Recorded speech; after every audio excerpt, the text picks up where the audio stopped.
오늘 이 본문에 있는 말씀을 의지해서 침체에서 벗어나는 방법이라는 제목으로 하나님의 말씀을 나누려고 해요. 여러분, 사람은 이 세상을 살아감에 있어서 늘 힘겹고 어려우며 그 어려움 속에서 침체에 빠지는 사람들이 굉장히 많은 시대입니다. 여러분, 구약의 시대에도 그랬지만 지금 현실에서도 사람들이 침체에서 벗어나지 못하고 긴 터널 속에 들어가며 가정의 몰락을 가져오는 사람들이 유난히 많은 시대인 것 같아요. 여러분, 어떤 가정은 돈 때문에 침체가 일어나가지고 가정이 몰락을 보고 힘겨워하는 사람들이 너무 많아요. 어떤 가정은 사업의 문제로, 어떤 가정은 자녀의 문제로, 어떤 가정은 남편과 아내의 문제로 침체에 빠져서 어찌할 바를 모르고 방황하는 사람들이 굉장히 많은 것 같아요.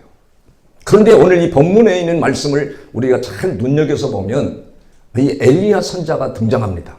엘리야 선지자뿐 아니라 대표적인 인물이 아합도 나왔지만 이세벨이 주 인물로 엘리야와 등장을 하게 됩니다. 근데 엘리야는 구약의 선지자 중에 선지자요, 능력 있는 선지자요, 불의 선지자요, 기적의 선지자입니다. 구약의 대표적인 선지자가 바로 엘리야예요. 근데 이런 엘리야, 리더십이 강하고 실력이 있고 능력이 있는 이런 선지자가 침체에 빠지고 말아버려요. 여러분, 18장에서도 바할 선지자 450인과 자기 일로 1대 450으로 제단을 쌓아놓고 너희 신이 참신인지 우리 신이 참신인지를 한번 확인해 보자. 그렇게 해서 너희가 숫자가 많으니까 먼저 너희 신을 불러봐라. 제단에 불이 내려오고 하나님이 역사하는지를. 바할 선지자들이 450명이 제단을 쌓고 돌아가면서 자기 신을 부르고 경배하고 기도를 올리고 그렇게 오전 내내 하고 오후에도 아무런 반응과 역사가 일어나질 않는 거예요. 그러므로 인해서 다시 엘리야가 등장해서 하나님 앞에 경배하고 간구를 합니다. 하나님, 이 제단에 불을 내려서 하나님이 살아 역사하심을 이스라엘 민족에게 보여주옵소서. 그래서 이 엘리야가 하나님 앞에 경배하고 기도할 때 하나님이 하늘에 불이 내려와서 제단을 불살라버립니다. 이야, 바로 엘리야가 믿는 하나님이 진짜 하나님이다. 사람들이 구경하려 많은 사람들이 와서 구경하다가 야, 바알 신은 이제까지 보니까 사람을 속이고 가짜 신이었구나. 바알 선자들이요 다 주랑당을 칩니다. 그때 엘리야와 엘리야의 곁에서 보았던 사람들이 다 바알 선자 450명을 기본 시내가에 가서 전부 다 쳐 죽이는 역사가 일어났어요. 그런 불이 역사하고 놀라운 힘을 가졌던 엘리야가 19장에 와서 침체에 빠져버려요. 야, 그러니 여러분, 이런 능력의 선지자가 침체에 빠질 경우에 우리는 이 성경에서 주시는 교훈을 살펴보면 연약하고 믿음도 없고 이런 사람들은 더 침체에 빠질 수 있다는 것을 우리에게 교훈해 줍니다. 여러분이 지금 코로나로 인해서도 침체에 빠져가지고 여러분 교회에 온다고 해서 코로나 걸립니까? 안 걸리잖아요. 사회생활 한다고 여러분 걸리는 사람도 있죠. 그런데 여러분 걸립니까? 직장생활하고 식당에가 밥을 먹고 여러분 말 그대로 세상에서 별짓을 다 해도 안 걸리는 사람은 안 걸리잖아요. 그런데도 그런 소리에 여러분 침체에 빠져가지고 신앙을 잃어버리고 믿음을 잃어버리는 사람들이 얼마나 많은 시대입니까? 이 엘리야 선자가, 이런 능력의 선자가 침체에 빠지는데 그 원인이 무엇인가를 봤더니 1절과 2절에 보니까 그렇게 말해요.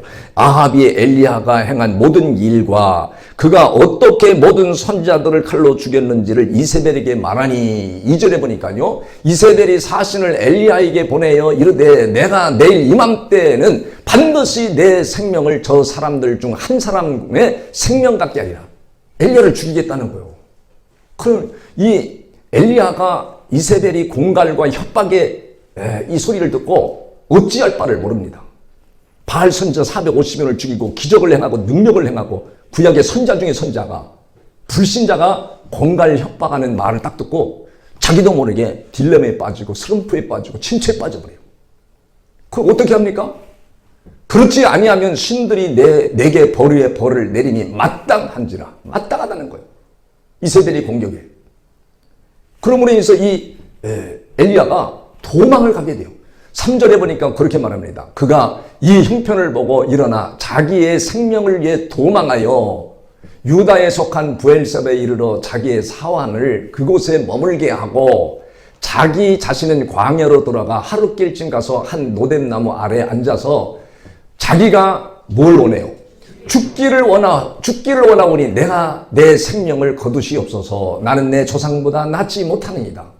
여러분, 두 번째 원인이 불신자들이 이야기하는, 세상 사람이 이야기하는 소리, 부정적인 얘기를 듣고 자기 자신이 민감하게 반응하고 예민하게 반응하면 상처를 받고 자기의 방향을 잃어버립니다.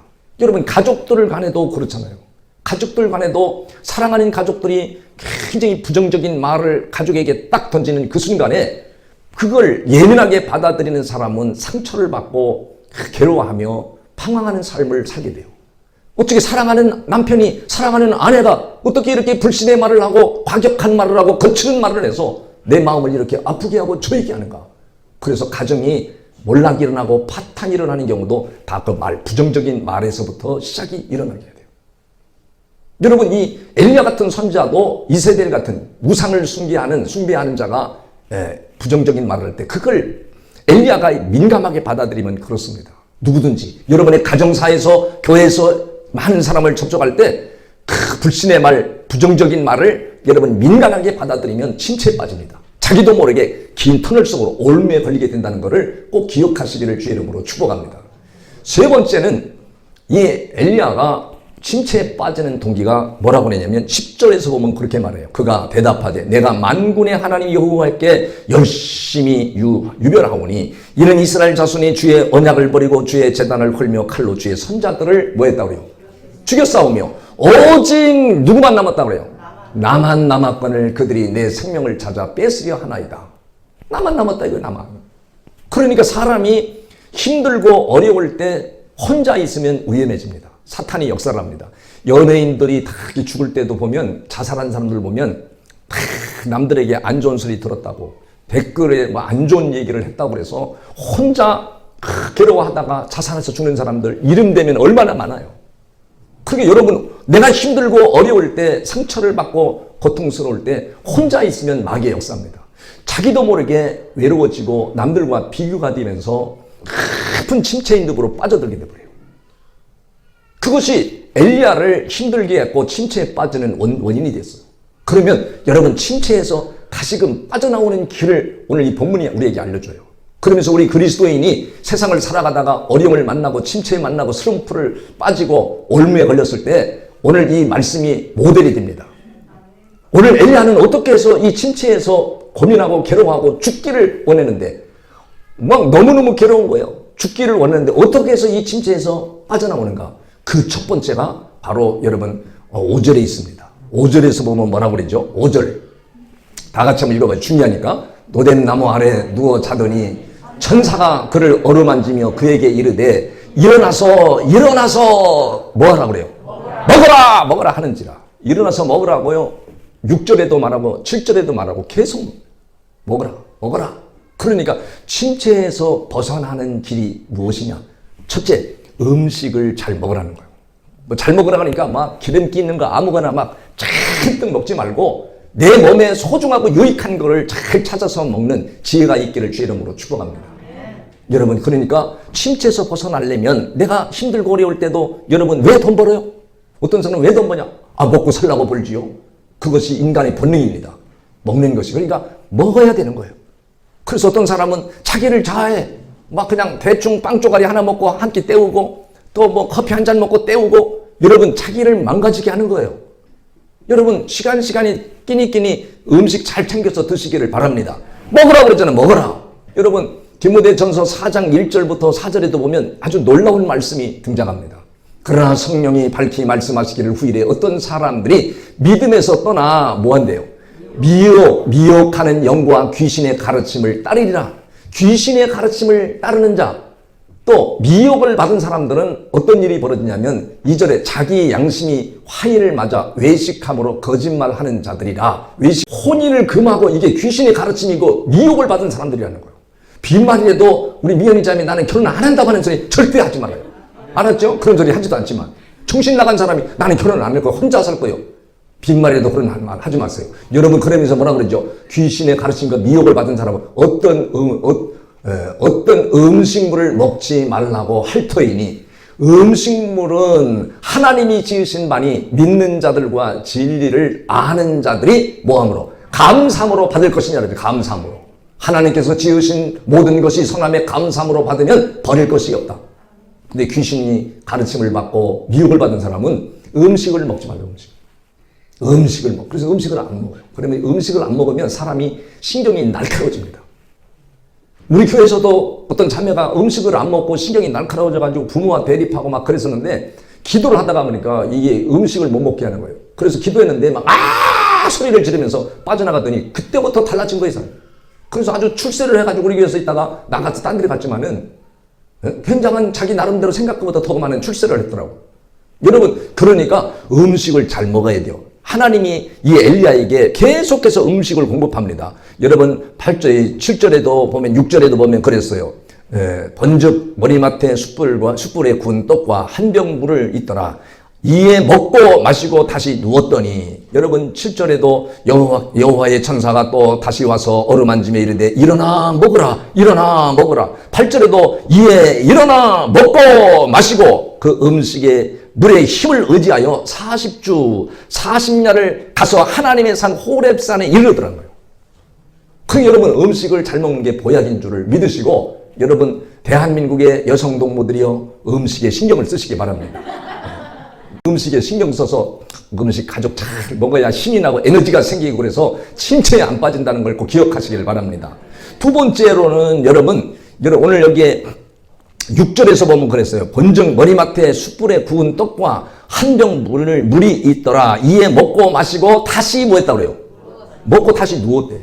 그러면 침체에 빠지고 슬럼프에 빠지고 힘겨운 사람들은 적당한 육체적인 휴식과 쉼이 필요합니다. 여러분 쭉 돈만 벌고 일만 앞만 보고 일만 하지 말고 여러분 적당하게 여러분 육체를 휴식을 취해줘야 돼요.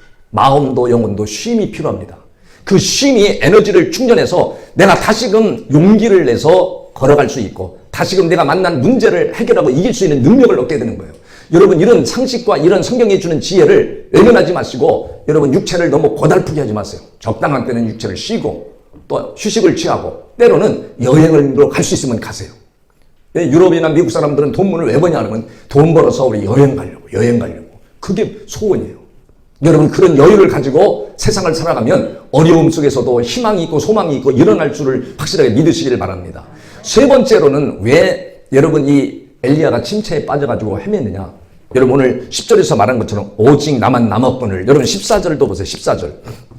14절도 여러분 하반절로 쭉 넘어가면 주의 선자들을 죽여 싸우며 오직 나만 남았거늘. 왜 오직? 그러니까 혼자 있으면 안 된다는 거예요. 여러분 이것이 이제 다시 우리가 에너지를 충전하고 여러분 침체에서 벗어나는 길은 여러분 할 수만 있으면 영적 친구를 자꾸 사귀어야 돼요. 교회와도 자꾸 영적 친구를. 어떤 사람은 나하고 비슷한 나이가 없어가지고 외롭다고 그러고 심심하다고 그러고 재미가 없다고 그러는데 여러분 그렇지 않습니다. 우리 교회에 모델이 있어요. 모델. 어떤 모델이냐. 40대 초반하고 60대 중반하고도 얼마나 그렇게 사이가 좋고 영적 친구의 영적 동반자가 되어서 늘 같이 붙어 사는 사람이 있어요. 교회도 같이 와서 기도해주고 때로는 집에 가서 음식도 같이 먹고 기도를 그렇게 해주면서 그래 얼마나 보기 아름다운지 기도하면서 이 말씀을 준비하는데 그 사람 두 사람이 딱 떠올라. 교회를 손실로 가지고 같이 차에 타고 집에도 가서 밥도 먹고 이야기도 하고 기도도 하고 그 사람이 바로 누군지 아세요? 네, 아실 사람은 아실 거예요. 그러니까 여러분 영적 친구는 뭐 나이가 같아도 털이 안 들고 멍청한 사람들이 얼마나 많은지 몰라요. 그러니까 영적인 사람은 누구나 친구가 되고 동반자가 되고 사귐이 되고 교제할 때 여러분 그 침체에서 빠져나갑니다. 내가 교제할 친구가 없고 교제할 대상이 없을 때 그것이 불행이요 비참입니다. 그러니까 여러분 교회 안에서 조금 나하고 뭐 맞지 않는다고 그러지 말고 여러분 믿음으로 사는 사람 열심히 나온 사람 그 사람을 만나서 교제하고 때로는 밥도 사주고 커피도 사주고 안 사주려고 아멘 하는 거 봐요. 사줘가면서 언니는 어땠어? 집에 이런 어려운 일 있을 때 어땠어? 그러면서 같이 교제를 할 때 사람은 에너지가 계속 몰려오도록 돼 있어요. 왜? 하나님이 인간을 만들 때 인간을 사회적 동물로 만들었기 때문에 사람을 만나야 돼요. 친구를 만나야 돼요. 친구를 사귀어야 돼요. 교회에 영적인 친구를 사귀는 건 얼마나 중요한지. 그래서 만나서 교제하고 나누고 여러분이 조금 가졌다. 좀 내가 먼저 믿었다 그러면 늦게 온 사람들 뭘 사주면서 쫙 대화도 해주고 기도도 해주고 들어주기도 하고 이런 일을 해야 되는데 안 하는 거예요. 바쁘다고. 그렇게 하나님이 여러분에게 축복을 해주는데도 눈을 세상을 향하고 있는지 어디를 향하고 있는지 모르는 거예요. 여러분 그래서 영적 친구를 자꾸 만나고 교제하고 교회 안에서 그런 사람을 찾아서 여러분 자꾸 사람이 내 영적 영역을 넓히시기를 주의 이름으로 축복합니다. 혼자 있을 때 마귀가 미혹을 해서 세상으로 미끄러지게 하고 올무에 빠지고 세상으로 나가게 만들어버려요. 근데 교회 안에 내가 사랑의 동반자가 있고 교제의 동반자가 있으면 절대로 여러분 그 사람은 요동치지 않습니다. 그런 것 같아요. 그런 것 같아요. 여러분 마지막으로 네 번째 성경의 말씀에 9절에 보면 그랬어요. 9절에 보면 엘리야가 그곳 굴에 들어가 거기서 머물더니 여호와의 말씀이 그에게 임하여 이르시되 엘리야에게 말씀이 들려왔어요. 여호와의 말씀이. 그러니까 말씀이 들려온다는 것은 여러분 가장 성경 중에 핵심으로 내가 진체에 빠지고 어려움에 빠지고 올무에 빠지고 고통에 빠지고 그럴 때 거기서 빠져나오는 길이 바로 이 핵심 중에 핵심이 말씀이 들려오는 거예요. 근데 놀랍게도요, 제가 28년을 동안 목회하면서 가만히 성도들을 보면 말씀이 안 들려오는 거예요. 말씀이 일리 귀로 들어왔다가 일리 다 빠져나가 버려요. 강물은 흘러가면서 다 빠져버려요. 말씀이 내 심령 가운데와 닿고 그 말씀이 내가 들려오고 그 말씀에 집중하면 하나님 역사해버립니다. 내가 문제가 있어도 그 문제를 해결하는 힘을 줘버려요. 여러분 오늘 엘리야에게 계속 말씀합니다. 여러분 16절에도 보세요. 16절을 다 같이 한번 읽어보겠어요. 16절 다 같이 시작. 너는 또 님시의 아들 예후에게 기름을 부어 이스라엘의 왕이 되게 하고 또 아베 모홀라의 사바스의 아들 엘리사에게 기름을 부어 너를 대신하여 선자가 되게 하라. 여러분 하나님이 말씀이 들려올 때 그 사람에게 하나님 사명을 줍니다. 미션을 줍니다. 그냥 안 들려오는 사람에게는 뭐 아무것도 안 줘요. 여러분이 직장 없어. 근데 갑자기 출근하라 그러면 그런 사명을 주면 얼마나 힘이 나갔어요. 얼마나 좋겠어요. 별로 여러분 기쁘지도 않은가 봐. 그러니까 내가 사명을 받을 때 사람이 새로운 힘과 에너지가 발생하는 거예요. 여러분 이 엘리야가 하나님의 말씀이 들려왔을 때 하나님이 그 말씀을 들을 준비가 됐을 때 하나님이 사명을 줘버려요.